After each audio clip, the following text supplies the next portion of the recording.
Hi guys, മഴ തോരും മുമ്പേ promo റിവ്യൂവിലേക്ക് എല്ലാവർക്കും സ്വാഗതം. അലീന ശരണ്യയുടെ വീട്ടിൽ പോയി വന്നിട്ട് ബാലചന്ദ്രനെ കാണുന്നു. അന്നേരം ബാലചന്ദ്രന്റെ കൈ പിടിച്ചു കരഞ്ഞുകൊണ്ട്, എൻ്റെ ജന്മരഹസ്യം ആരും അറിയാതെ സൂക്ഷിക്കേണ്ടത് എൻ്റെ കടമയായിരുന്നു, അതെൻ്റെ കയ്യിൽ നിന്ന് പോയി എന്ന് പറയുമ്പോൾ അലീനയുടെ കൈ തട്ടി മാറ്റിക്കൊണ്ട്, ഞാനല്ലേ അവരോടെല്ലാം പറഞ്ഞത് നീ എൻ്റെ മകളാണെന്ന്, ഇപ്പൊ ഞാൻ ആരായി?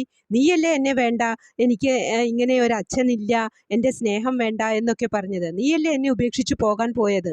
ഞാൻ നിന്നെ മോളെ പോലെ കരുതിയല്ലേ കൂടെ നിർത്തിയത്, സ്നേഹിച്ചത്.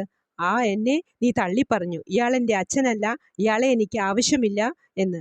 വീണ്ടും അലീന കരഞ്ഞ്, ഇനി ഞാൻ പൊയ്ക്കോട്ടെ അച്ഛാ, എന്നെ കൊണ്ട് ഇത്രയൊക്കെ പറ്റത്തുള്ളൂ എന്ന് പറയുമ്പോൾ ബാലചന്ദ്രന് വിഷമം വന്ന് കണ്ണുകളൊക്കെ നിറയുന്നുണ്ട്. പൊയ്ക്കോ എന്ന് പറഞ്ഞ് തിരിഞ്ഞു നിൽക്കുന്നുണ്ട്. ഇതെല്ലാം കേട്ട് ബബിത താഴെ വന്ന് കൃഷ്ണമോളോടും രോഹിത്തിനോടും ഇതേപ്പറ്റി പറയുമ്പോൾ അച്ഛന് നല്ല വിഷമമുണ്ട്, പക്ഷെ പിടിച്ചു നിർത്താൻ ഒരു കാരണം വേണ്ടേ, അച്ഛൻ്റെ മകളല്ലല്ലോ എന്ന് രോഹിത്തും പറയുന്നു. രോഹിത്തിനും നല്ല വിഷമമുണ്ട്. പിന്നീട് ബബിത ദേഷ്യപ്പെട്ട് കരഞ്ഞുകൊണ്ട് അലീനയോട് ചോദിക്കുന്നുണ്ട്, ഇത്രയും നാള് ഞങ്ങളെ പറ്റിക്കുകയായിരുന്നു അല്ലേ, പച്ചക്കള്ളം പറഞ്ഞ് എന്ന് കുറ്റപ്പെടുത്തുമ്പോഴും അലീന ഒന്നും മിണ്ടുന്നില്ല.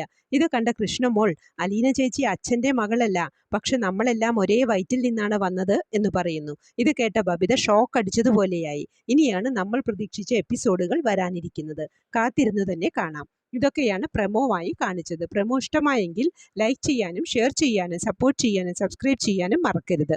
അടുത്തൊരു എപ്പിസോഡിൻ്റെ പ്രമോവുമായി വരുന്നതുവരെ കാത്തിരിക്കുക.